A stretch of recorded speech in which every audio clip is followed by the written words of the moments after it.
Liverpool in a quick succession. And then what else happened? You guys know what happened. Lost to City, I think, and then lost a few more. Is there a reason why this idiot is smiling? Like, let me talk. Just there, nothing. They are Anyway, dead, amen. They are dead. Arsenal is dead forever. They are dead, amen. Hey, listen, it is first Sunday of the year. We have to open up our podcast with some praise and some worship. So anyway, that's just my contribution. I agree. So I can finish, right? Please continue. Okay. So, and then I think for this half of the season, Catfish team and player of the year for 2023. For me, it's the easier. This is very, very easy for me. Manchester United. Okay. We catfish. We started last year. We beat Man City. I remember it looked like we were on our way back. Listen, I was United fans. Like one here was calling him Ten Heisenberg. I remember warning human beings. I called him the Jesus of football. To chill. Then I remember that's right. people were calling Ten Heisenberg. People were getting gassed. Remember the name? We were calling him that. End of eras. I remember I said, guys, he's doing well. He's doing well, but let's see what happens next season. We won the Carabao Cup, I think in February. We were one game away from being in the title challenge, according to people, not me. Yep. In a week, I think we had beaten, people already did maths. We had beaten, was it Crystal Palace and Arsenal? We were going to be like 1 point up top. I'm like, guys, chill. Well, we ended up drawing and losing to Arsenal. We came third, but the second half of the year has been a disaster. Absolute disaster. So yes, United flattered to deceive for me when it comes to catfish. Player of 2023 that's as flattered to deceive.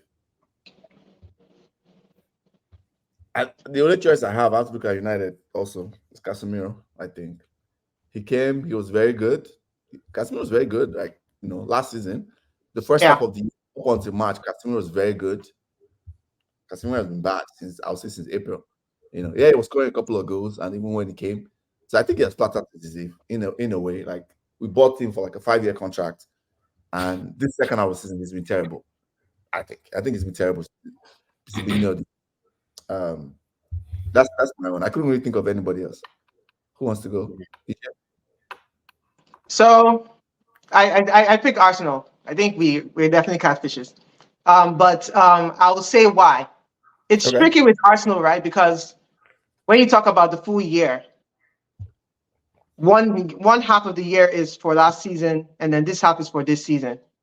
So obviously we didn't finish badly last season, but we were top of the league for how many weeks, and then we ended up capitulating. So I think with that alone, the fact that we didn't finish first when we had the chance. Sorry, I missed that comment altogether. Anyway. Oh, go ahead. I'll go back to it. Go ahead. Okay, the fact that we didn't finish first when we had the chance and we capitulated, drew to Southampton, West Ham, Liverpool in a quick succession, and then what else happened? You guys know what happened. Lost to City, I think, and then lost a few more. Is there a reason why this idiot is smiling? Just there, nothing. They are dead, amen. They are dead. Arsenal is dead forever. They are dead, amen.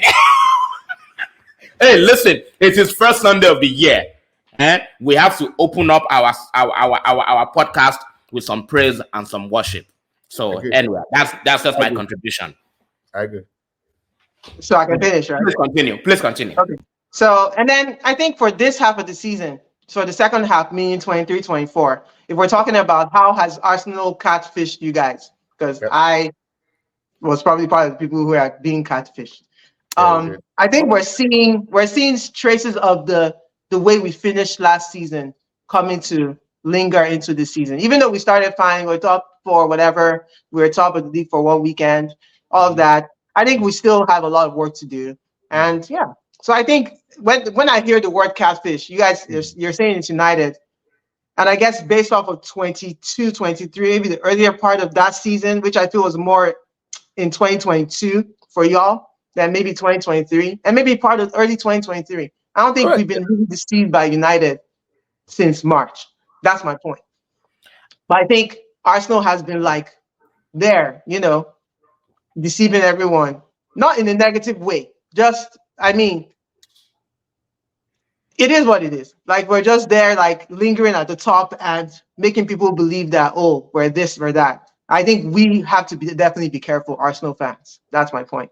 Now, player, I thought I had an answer for catfish player. I'm not thinking of anyone good, so and let me let Jola talk, and I'll come back to me on that one because I definitely want to come up with Ayo, I kind of agree with you with Manchester United. However, that definition applies more to the previous season. So I kind of agree with Eejay on that point. So like from the previous season, but then in 2023, starting from I would say starting from when we won that Carabao Cup, we've been dead. And yes, the final was was it March or February or something?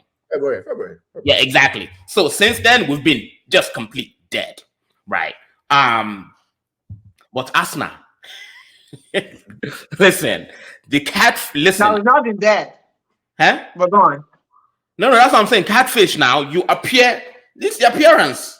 So like again, Manchester United, it's the wig don't come out. It was gone. Starting from February of 2023. So Arsenal's makeup, right? That thing, it even lasted through the summer because guess what?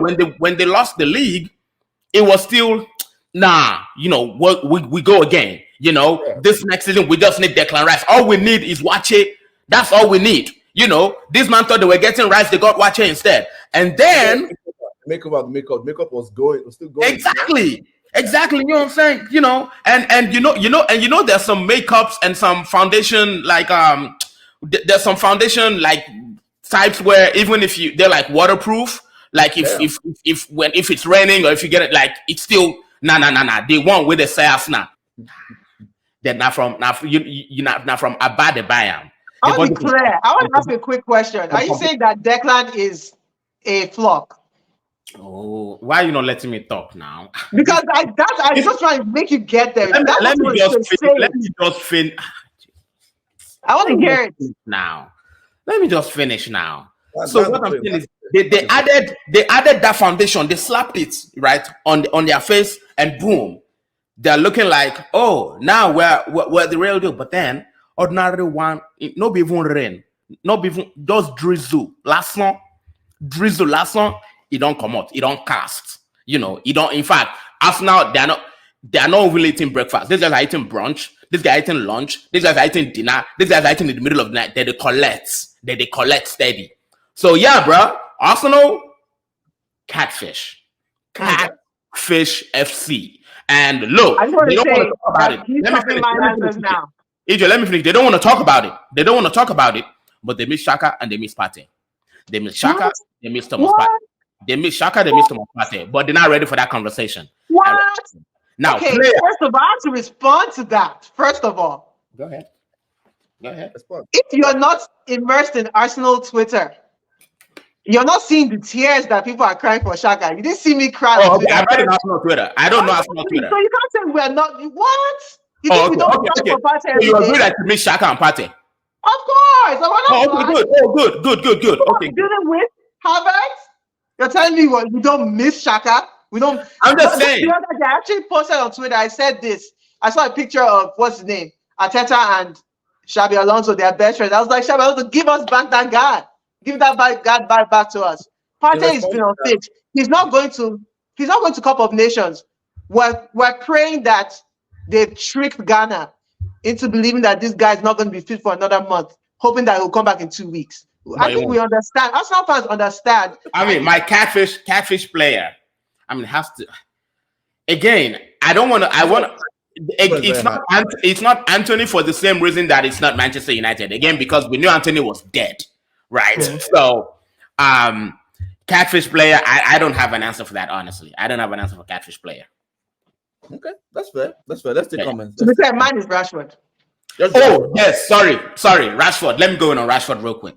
Let me go on Rashford real quick. And I want to tell you, Ayo, I want to tell you right now, okay?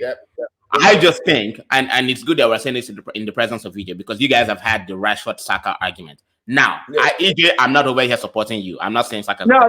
Saka is out of form. All I'm saying is this: we might need to genuinely bring that argument back to the table. That is all. Because what Marcus Rashford is doing Marcus Rashford is doing Aubameyang FC. That is exactly what he's doing. My man signed the team and then he went on strike. That is exactly what happened. Marcus Rashford, he signed a new contract at the end of last season. Oh, I didn't know. How much did they pay? Marcus signed a new contract at the end of last season, and then they decided to retire from football. Marcus Rashford is a footballer. See, in football, I like to live by and it is just life in general. What you are is what you do on a predictable basis and on a more consistent basis.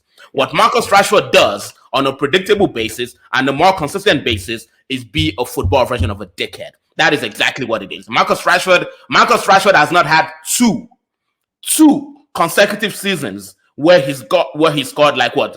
How many goals did he score last year? 30 goals or whatever. He's not had that 2 consecutive seasons. So all I'm saying is whatever thrown our fan base and English people. I think English fans have turned on Rashford. But whatever thrown our fan base at Manchester United has put Rashford on, that shit needs to be cut down like Arsenal's tree where they put their elephant on. That's all. Why are we involved?